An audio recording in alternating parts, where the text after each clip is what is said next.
فما خيوط قاعده تلعب اللوطه، خيوط كبيره، والسياسه كلها خيوط. لما راه باجي قايد سبسي مشى لباريس وقابل راشد الغنوشي، مش بلاش فما حاجه قاعده تحضر، قاعدين يحضروا لنا في الشكشوكه. كان نشحوا في تطيبها باش تعطينا المرزوقي انتهى امره باش يسمونا باجي قايد سبسي. علاه؟ لان النهضه حارت، امريكا سكرت عليها القروضات والدنيا الكل، حتى حد ما باش يعطينا حتى فرنك، وغارقين. يلزمهم توا يقسموا، يحبوا يغصبوا عليهم قسمان الحكم مع الباجي قايد سبسي. والباجي قايد سبسي ضمان لامريكا وللقوى الغربيه، ما احسنش منه انسان يتبع اوامره. واذا كان المرزوق يخرج بير بورقيبه باش قعد عليه، امنيه حياه قايد سبسي وانه يلبس الروب دنوي نتاع بورقيبه ويرقد بها في القصر.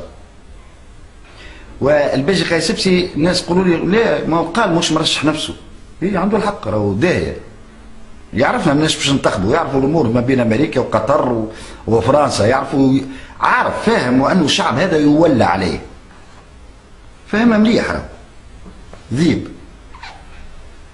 انسان ما عندوش مبدا، يكذب كما يتنفس، كيف الغنوشي عنده حاجات فرد بوا ترجيب. ومن ثورة الشباب صارت ثورة الشوخة. واليوم لما نرى الخارطة السياسية نرى وانه السي بي ار ترشق، التكتل ترشق، البي دي بي ترشق. لما نقول احزاب كاكاوية، الكاكاوية تترشق. كلامي ذو صحيح. واذا كان توا عنده خيار راشد الغنوشي، يا يكمل وحده ويكسر وجهه، ولا يحط بجنبه الباجي قايد سبسي وكومبوزي معاه باش تصير حرب اخرى. وعندي ثقه وانه الغنوشي باش يعاود يربح الباجي قايد سبسي، لانه الباجي قايد سبسي عنده مشكله كبيره ياسر، يسخر نفسه اكبر مهف في تونس، وهو بهلول سياسي. والدليل على ذلك قال يا اخي النهضه شكون جابها؟ ما والو.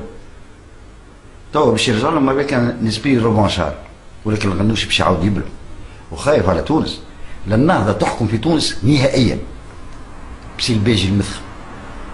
هذا اللي نحبكم تفهموه.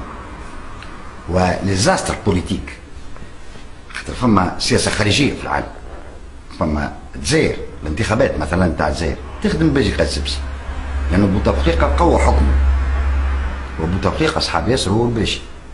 عدى 6 شهور في دار الباجي في تونس وقت اللي هرب مغضوب عليه من الجزائر باسم قدور. هذه الناس تحب تحلل السياسه. قولوا لي انت يا اخي تقرا في، لا ما نقراش، عندي ميزه ما نقراش جريده المغرب مثلا اللي تكتب في بيروات، ما نكتبش، ما نقراش جرايد. يقولوا لي يلزم يقولوا لي، وما نتفرجش في التلفزه. عليه؟ وانا ننصحكم كان تحبوا توليوا تقراوا السياسه ابعدوا على التمثيليه اللي صايره. هذا اللي نحبكم تفهموه.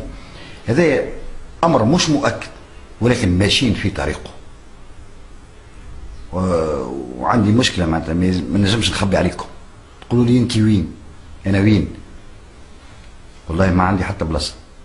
مادام شعب يقول لك ريت مية قالت البارحه قص عليها الميكرو، وريت القصاص قالت، وريتوهم الكل على بعضها.